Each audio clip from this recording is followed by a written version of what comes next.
Bonjour cher élève, bienvenue dans ton cours. Aujourd'hui je vais te parler de fibre optique.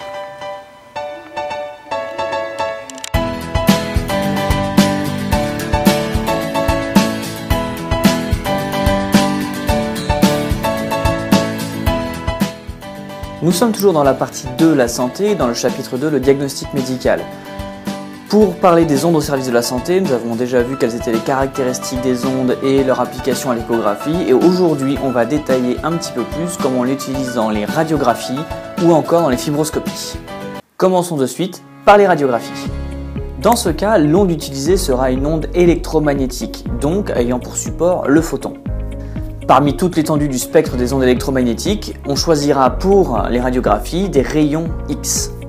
Ils ont la particularité d'être suffisamment énergétiques pour pénétrer la matière et en révéler tous les détails. En effet, ces rayons vont interagir avec la matière. Soit l'énergie des rayons X est très grande et à ce moment-là, on va plutôt avoir un effet destructeur, comme par exemple dans le traitement des tumeurs. Lorsque le rayonnement sera un petit peu plus faible, il y aura émission d'ondes secondaires qui vont constituer le principe de la radiographie. Attention, ces rayonnements sont ionisants, ça veut dire qu'on ne peut pas faire des radios tous les matins, il y a une certaine dose à respecter. Le principe est assez simple. Un tube particulier qui s'appelle un tube de Coolidge va produire ces rayons X, donc cette onde électromagnétique, qui va être dirigée après être passée dans un dispositif vers la zone à analyser.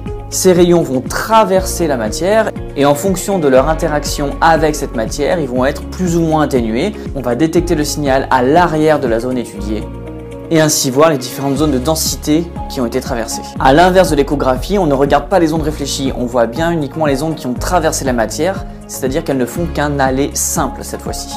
Passons maintenant à la fibroscopie.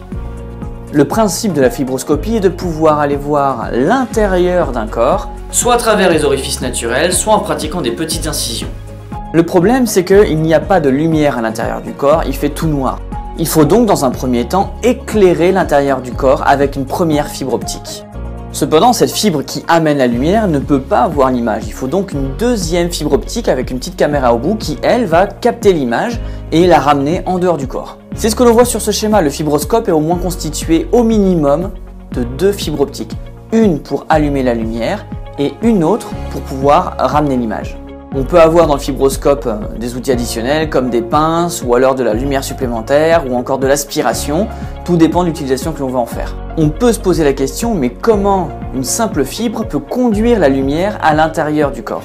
On a vu d'après les lois de Snell-Descartes, lorsqu'un rayon lumineux arrive à une interface et change de milieu, il traverse ce milieu et en changeant de direction. Détaillons notre exemple de la fibre optique en prenant un schéma en coupe de cette fibre optique qui est constitué d'un cœur, la fibre à proprement parler, et d'une gaine qui entoure la fibre optique. Si je me place à l'interface cœur-gaine, et que je dessine le rayon incident qui arrive à cette interface. Par exemple, le rayon lumineux que l'on veut amener à l'intérieur du corps pour éclairer. Écrivons à ce moment-là la loi de Snell-Descartes au point A.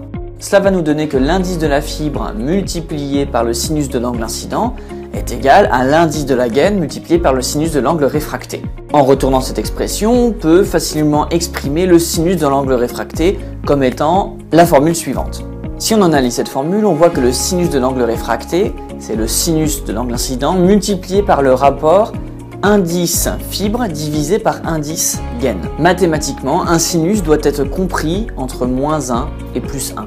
Donc le rayon réfracté n'existe que si sinus R est compris entre -1 et +1. Dans notre cas, regardons ce qu'il y a de l'autre côté de la formule. Sinus I est compris entre -1 et +1, donc pas de problème. Par contre, N fibre sur N gaine. Si on a un cas particulier où l'indice de la fibre est plus grand que l'indice de la gaine, alors dans ce cas-là, sinus I peut être multiplié par un nombre qui est supérieur à 1 et on peut avoir donc sinus R qui devient supérieur à 1 aussi. Mathématiquement impossible. En conséquence, quand on se retrouve dans une telle situation, il n'y a pas de rayon réfracté. Tout simplement, sinus R ne peut pas exister, donc R n'existe pas. La conséquence est simple, on le voit tout de suite sur le schéma. Le rayon va être entièrement réfléchi. Si je poursuis la route de mon rayon lumineux et qu'on arrive de nouveau à une interface fibre-gaine mais de l'autre côté. Le rayon incident alors a la même valeur et la démonstration reste valable. Et par conséquent, encore une fois, le rayon va être entièrement réfléchi, il ne va pas sortir de la fibre. En conclusion, ce que l'on peut voir, c'est que pour certaines valeurs de l'angle incident du rayon lumineux, il va être tout le temps en permanence conduit et réfléchi à l'intérieur de la fibre. Peu importe l'orientation de cette fibre-là, finalement, on va pouvoir conduire la lumière à l'intérieur du corps. Ce phénomène de réflexion totale est très important parce qu'il va nous permettre aussi d'avoir l'effet inverse, c'est-à-dire ramener l'image que l'on voit de l'intérieur du corps à l'extérieur sur un écran. Et voilà, le cours est terminé. Si tu as des questions, n'hésite pas et surtout, abonne-toi.